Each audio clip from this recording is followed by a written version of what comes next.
বাংলাদেশি দুই পিএইচডি শিক্ষার্থী জামিল আহমেদ লিমন ও নাহিদা সুলতানা বৃষ্টি হত্যাকাণ্ডের প্রকৃত কারণ এখনো উদ্ঘাটন হয়নি। তবে জামিলের রুমমেট হিশাম সালে আবু গেরবেই যে হত্যাকারী তার সব প্রমাণ আদালতে উপস্থাপন করেছে তদন্তকারী সংস্থা।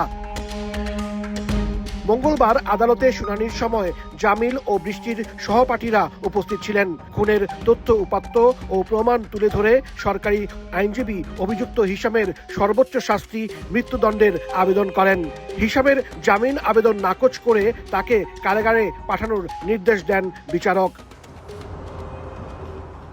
এদিকে জামিলের মরদেহ উদ্ধারের 4 দিন পর মঙ্গলবার স্থানীয় ফিউনারেল কর্তৃপক্ষের কাছে হস্তান্তর করা হয়। ওয়াশিংটনে বাংলাদেশ দূতাবাসের প্রেস মিনিস্টার গোলাম মোর্তজা জানিয়েছেন, তদন্তকারী সংস্থা ও হিলসবরো কাউন্টি শেরিফের অফিসের সাথে সার্বক্ষণিক যোগাযোগ রাখছে ফ্লোরিডা কনসুলেট। জামিল লিমনের মরদেহ আজ পুলিশ ফিউনারেল কোম্পানির কাছে কর্তৃপক্ষের কাছে হস্তান্তর করেছে।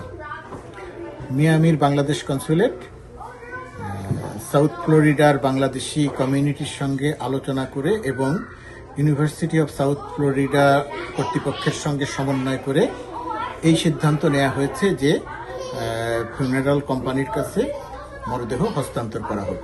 সেখানে মুসলিম রীতিতে সকল প্রক্রিয়া সম্পন্ন হবার পর মরদেহ দেশে পাঠানোর অর্থাৎ বাংলাদেশে পাঠানোর উদ্যোগ নেবে। প্রেস মিনিস্টার জানান, একই ঘটনায় হত্যার শিকার অপর বাংলাদেশি শিক্ষার্থী নাহিদা বৃষ্টির মরদেহ শনাক্ত হয়নি। উদ্ধার হওয়া একটি মরদেহের সাথে বৃষ্টির ডিএনএ মিলিয়ে দেখতে ফরেনসিক পরীক্ষা চলছে।